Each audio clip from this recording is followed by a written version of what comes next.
अब तो क़य्यूम सिद्दीकी साहब ऐसा लगता है कि हुकूमत और अगर पूरी सुप्रीम कोर्ट नहीं तो कम से कम ये कुछ जजेस ये बिल्कुल आमने सामने आ गए हैं, तो इसका कोई हल हो सकता है और किसी हल की कोशिश हो रही है, कोई राब्ते हैं, कुछ है कि नहीं?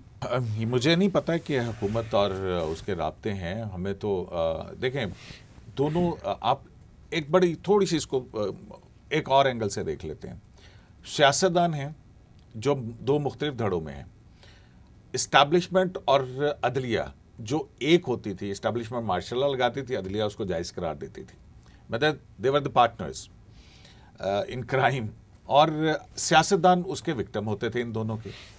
अब हमारे यहाँ हमें क्या देखने को आ रहा है, तहरीक इंसाफ जो कि बेनिफिशरी थी जनरल बाजवा की, उसने टारगेट किया है फौजी इस्टेब्लिशमेंट को, और जिससे नुकसान पहुंचा PMLN को, पीपल्स पार्टी को, और दूसरी अब वो थी अदलिया। तो अब यह देखें कि रियासत के दोस्त मतलब जो है वो पॉलिटिशियंस जो हैं वो तकसीम है, वो एक इदारे को टारगेट कर रहे हैं और एक दूसरे इदारे को टारगेट कर रहे हैं, और इन दोनों का मकसद क्या है कि शायद इनके ज़रिए से हमारा एक ऐसा बयानिया निकलेगा कि अवाम जो है वो हमें वापस इक़्तिदार के अंदर लेके आएंगे। लेकिन इलेक्शन है, उनका पता कोई नहीं है, मुल्क कहाँ गया है कोई पता नहीं है। दूसरी तरफ इस मौजूदा हुकूमत की जो स्ट्रेटजी आपको नज़र आती है कि इनकी स्ट्रेटजी है कि देयर इज़ नो स्ट्रेटजी। ना इनको पता है कि हमने जो नैब तरमीम की है उसके तहत नैब कानून ने एग्जीक्यूट कैसे होना है, वारंट कैसे एग्जीक्यूट होना है, ये तक तो इस हुकूमत को पता नहीं है। फिर उसके बाद के भी मॉब कंट्रोल कैसे करना है, कोई स्ट्रेटजी क्या है, हमारी मीडिया स्ट्रेटजी क्या होनी चाहिए, किस तरह से हमने वो करना है। आप दो इंटरनेट बंद करके ख़वातीन के हमें देखा जाता है कि जब आप फोर्स इस्तेमाल करते हैं और वहाँ पे अगर खातून है उसको एक घसीटते हुए लेके जाएंगे, आप बुनियादी हकूक़ की खिलाफ वर्जियों के मुर्तकिब होते हैं, क्योंकि पावर स्टेट के पास है और स्टेट जब इस पावर का इस्तेमाल करेगी तो कहाँ जाएगा आम आदमी। तो मेरा ख्याल है कि कोर्ट्स ने बिल्कुल ठीक किया कि ये प्रोटेक्शन देनी चाहिए, इमरान खान को बिल्कुल प्रोटेक्शन मिलनी चाहिए, ठीक है ना। उसके फंडामेंटल राइट नहीं है इमरान खान के, वो जो भी सियासत करे, आप सियासत का जवाब सियासत से क्यों नहीं देते हैं। वो अगर कॉल देता है लॉ एंड ऑर्डर की, आपकी है, आपने भी तो पहले कॉल नहीं दी थी, तो इमरान खान के क्या फंडामेंटल राइट्स नहीं है? बिल्कुल है। क्या उसकी प्रोटेक्शन जरूरी है कि नहीं है? क्या इस तरह से स्टेट की फोर्स इस्तेमाल करके सियासतदानों को उठाया जाता रहेगा? कल जब नवाज शरीफ को उठाया जाएगा, मौलाना फजलुर रहमान को उठाया जाएगा, या किसी और को इमरान खान की हुकूमत के अंदर, जो कि माजी में होता रहा है, किसको आप ब्लेम करेंगे? तो ये लेट लिव, एक दूसरे के साथ ही हमने रहना है। इमरान खान एक रियलिटी है, उसके साथ आपको डील करना है। पीपल्स पार्टी एक रियलिटी है, नून लीग एक रियलिटी है। अब उसके लिए आपको अपनी स्ट्रेटजीज देनी होंगी। आपकी इकोनॉमिक पॉलिसी क्या है? हसन अय्यूब भी एक रियलिटी है और आपको बड़ी तिरछी नजरों से देख रहे हैं। मुझे बताएं ना कि नहीं, असल में सिद्दीकी साहब को देखें ना, हाउस को बंद किया, चले वो जिन्ना हाउस एक सिंबॉलिक चीज़ थी कि कायद-ए-आज़म की रेजिडेंस थी, लेकिन जो सबसे ज़्यादा जो अफसोसनाक बात यह है कि वहाँ पर उन्हें डेस्क था जो उनके ज़ेर इस्तेमाल था, वो भी जला दिया गया। वे फॉरवर्ड की अगर आप बात कर रहे हैं तो वे फॉरवर्ड तो देखिए अब तो तसादुम है, अब तो रिएक्शन दे दिया है अदालत ने कि उनके जो उन्होंने हुक्म दिया कि इंतखाबात का कि पंजाब में इलेक्शन कराएं, वो इलेक्शन देना चाह रहे थे इमरान खान साहब को, वो इलेक्शन नहीं मिले। अब तो उन्होंने जो है उसका रिएक्शन है वो खुलकर जो है वो अदालत जो है वो सहूलतकारी फराम कर रही है इमरान खान साहब को, और आगे भी करती रहेगी। अगर किसी को कोई शुबा है कि नहीं करेगी, उनको इससे ज़्यादा क्या ओपन होंगे। यानी मोहतरमा माजबीन नून साहिबा की मुबैना ऑडियो जो आई है, उसके बाद जो दूसरी ख्वाजा तारिक रहीम साहब की जो अहलिया बता रही थी कि मैंने मैसेज भेजे हैं चीफ जस्टिस को और जस्टिस मुजीब अख्तर को, तो इससे ज़्यादा आपको कोई अभी भी कोई मतलब जो है कोई क्लैरिटी रिक्वायर्ड है। देखिए ना, ख्वाजा तारिक रहीम साहब ने इनसे गुफ्तगू की, फ़ौरन ऑडियो लीक आई और उन्होंने कह दिया कि जी आज ही ये बात हुई है और ये बिल्कुल दुरुस्त है। तो इसका मतलब ये है कि ये ऑडियोज़ उन्हीं की आ रही हैं, जिनकी एक्चुअल गुफ्तगू हो रही है, और वो लोग हैं उन्होंने ऑलरेडी, जिन्होंने जो इदारे हैं जो टैप करने वाले, जो फ़ोन को इस टाइम वो सुन रहे हैं, जो कि गैर कानूनी काम है। इसकी वो चीज़ हुई थी और ये उनको सब कुछ पता उसी रोज़ हुई थी, उसी रोज़ थी जिस दिन इमरान खान साहब को बुलाया गया है। वो कैसे जो कुछ उन्होंने प्रिडिक्ट किया था एज इट इज़ वही हुआ। देखें ख्वाजा तारिक रहीम साहब एक वेल इन्फॉर्म्ड आदमी हैं, उनके अजहर नून साहब जो कि उमर ताब बंदयाल साहब के ससुर हैं, मेरे प्रोग्राम के अंदर उन्होंने ये सारी बातें मुझे बताई हैं कि उनके 70 साल से उनके हैं। फिर आप देखें कि राफिया और नवीन नून जो हैं उनका, सॉरी नवीन नून कह रहा हूँ, उनकी जो सास है उनका दूसरा नाम है, क्या नाम है? माजबीन। हाँ माजबीन। नवीन तो बंदयाल साहब की अहलिया का नाम है ना। अच्छा, नहीं तो जजेस अपनी फैमिली से ये डिस्कस करते हैं कि हम पहले ये फैसला देंगे, ये करेंगे, वो करेंगे। अभी देखिए ना कि अभी तो जो है वो करते हैं या नहीं करते मुझे नहीं पता, लेकिन उस ऑडियो लीक के अंदर ये भी है कि कमबख्त मार्शल्लाह भी नहीं लगाते, ये भी है। तो अब ये कौन कमबख्त है जो मार्शल्लाह नहीं वेलकम लगाते? जिस तरीके से किया उनको, जिस तरीके से वेलकम किया, आप मुझे ये बताएं कि किस मुल्जिम को इस तरह वेलकम किया जाता है कि खान साहब वेलकम, खुश हुई आपको देखकर, आप रोस्टम पर तशरीफ ले आए। फिर बाद में जब देखा कि तमाम लोगों ने देखना शुरू कर दिया है तो फिर कहते हैं जी हम हामिद खान साहब को भी खान साहब कहते हैं। देखिए ये बात है सलीम भाई, उन्होंने ये भी बात कही। तो देखिए आप जब आप इस तरीके के साथ एक आदमी के लिए ओपनली नहीं थोड़ा बहुत कोर्स में तो जाहिर करेंगे, नहीं, हमारे तो हमारे एक दोस्त हैं नूरुल्लाह थोड़ा साहब हैं, सहाफ़ी यानी हैं। कोर्ट्स में तो एक्स प्राइम मिनिस्टर या इसी तरह पॉलिटिकल लीडर्स को थोड़ा सा इज्जत और तकरीम दी जाती है, ये तो पहले से भी रिवायत है। सर इज्जत दें, वो सियासी जमातें आई थी, वो भी हुई लेकिन थी, इज्जत दें, लेकिन इस तरीके से ना करें जिस तरीके से उन्होंने कहा जी कि आपके जो वकला खड़े हुए थे जब ये पीडीएम को लोग आए थे तो उनको सुना तक नहीं था उन्होंने, वो भी सुप्रीम कोर्ट में मौजूद थे जब। और अभी उन्होंने रिव्यू लगा लिया है अब मंडे को इलेक्शन कमीशन की दरख्वास्त का। अब इलेक्शन कमीशन की दरख्वास्त आप कब टेकअप कर रहे हैं? 15 मई को, और आपकी इलेक्शन की तारीख क्या है? 14 मई। इसका मतलब क्या है कि वो रिव्यू तो मतलब आपने पहले ही उसको जो है वो कर अच्छा मतीउर राजान साहब, अब Infectious।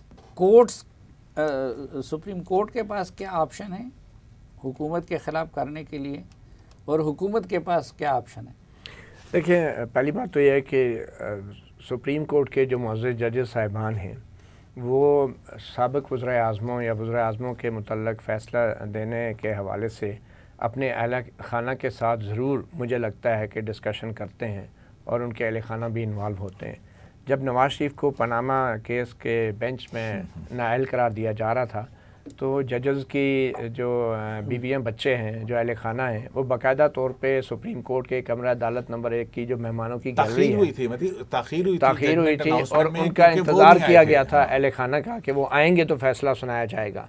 तो ये तो जब किसी को बेइज्जत करना होता है वज़ीर आज़म को, तब भी अली खाना को तमाशा दिखाने के लिए बुलाया जाता है जजेस की तरफ से अपने। और जब किसी को, और जब किसी वो साकिब निसार साहब का दौर था और आसिफ सईद खोसा और गुलजार अहमद और दूसरे जो इजाज़ुल हसन और जो अजमत सईद शेख और जो दूसरे जजेस थे, उन अजमत सईद शेख इनके फैमिली मेम्बर्स मेहमानों की गैलरी में जजेस के बैठे हुए थे जब नवाज शरीफ को नाअहल किया जा रहा था।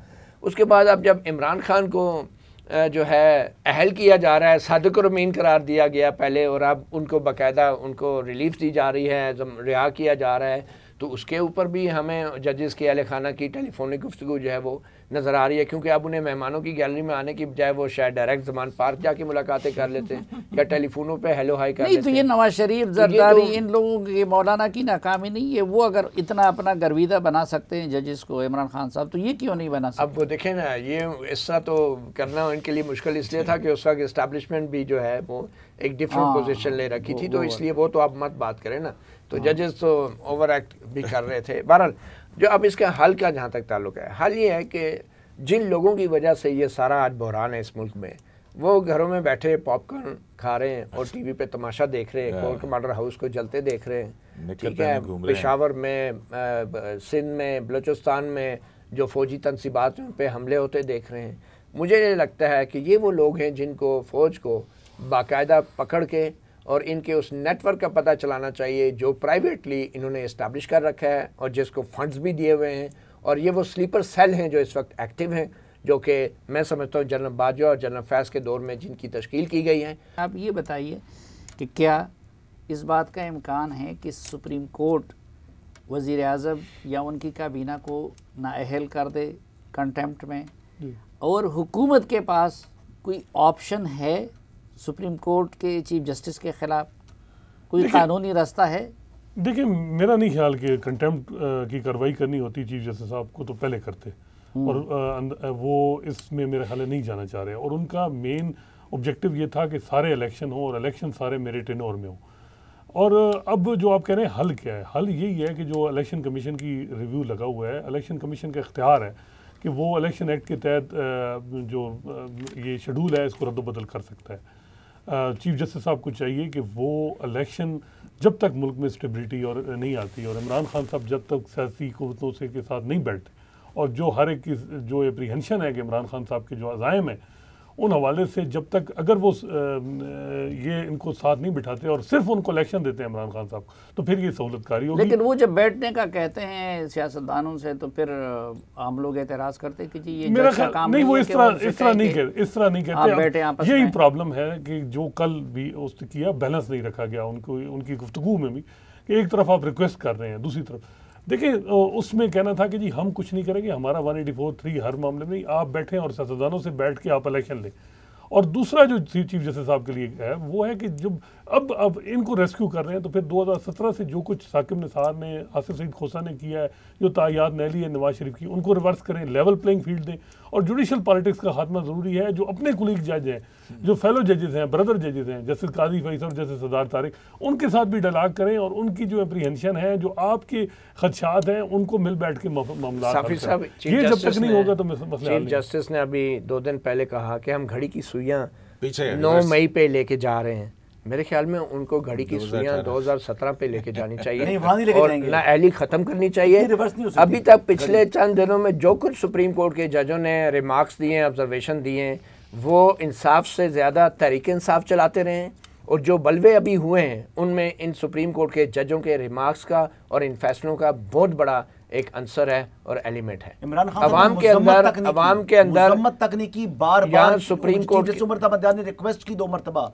जस्टिस मोहम्मद अली मजर ने बड़े तरीके से जब उनसे 25 मई का जिक्र किया नहीं तो ये सुप्रीम कोर्ट में ये तय नहीं हुआ था कि वो बाहर जाके मजम्मत करेंगे। जी उनको कहा गया था, आगे से खान साहब ने सर हिलाते रहे लेकिन उनका मुझे कुछ पता ही नहीं। बल्कि उन्होंने धमकी दी कि अब दोबारा अगर मुझे गिरफ्तार किया तो दोबारा यही कुछ होगा इस मुल्क में। ये हाई कोर्ट में उन्होंने कहा कि दोबारा करेंगे तो फिर दोबारा यही होगा। तो मैं समझता हूँ सुप्रीम कोर्ट के जजों ने, सर सुप्रीम कोर्ट के जजों ने भरपूर मुहिम चलाई है तहरीक इंसाफ की, इमरान खान की इलेक्शन कैंपेन चलाई है। मुज़ाकरात की जो बातें सुप्रीम कोर्ट के जजों ने की हैं ये उनका काम नहीं बनता था, ये सिर्फ और सिर्फ एक इलेक्शन का माहौल बना रहे थे। और वे चीफ जस्टिस उम्मत आबदियाल शायद चाहते हैं कि उनके होते हुए इलेक्शन हो जाए। मजर ने 25 मई का जिक्र किया तो चीफ जस्टिस उनको रोक दिया, फिर उन्होंने उनकी बात नहीं सुनी, उन्होंने बात की, फिर दोबारा उन्होंने जिक्र किया कि आप अपना कंडक्ट देखें। 25 मई का क्या वो तौहीन अदालत जो जिसपे चीफ जस्टिस ने कहा नहीं था कि इमरान खान को दूसरा जिक्र किया नैब का कि वो नैब का कॉल अप नोटिस आपको आता है मार्च में और आप उसका 2 महीने बाद मई में। तो फिर भी उनको कहते हैं कि रोक रहे थे कि भाई आप ये बात ना करो। भाई क्यों ये बात ना करो?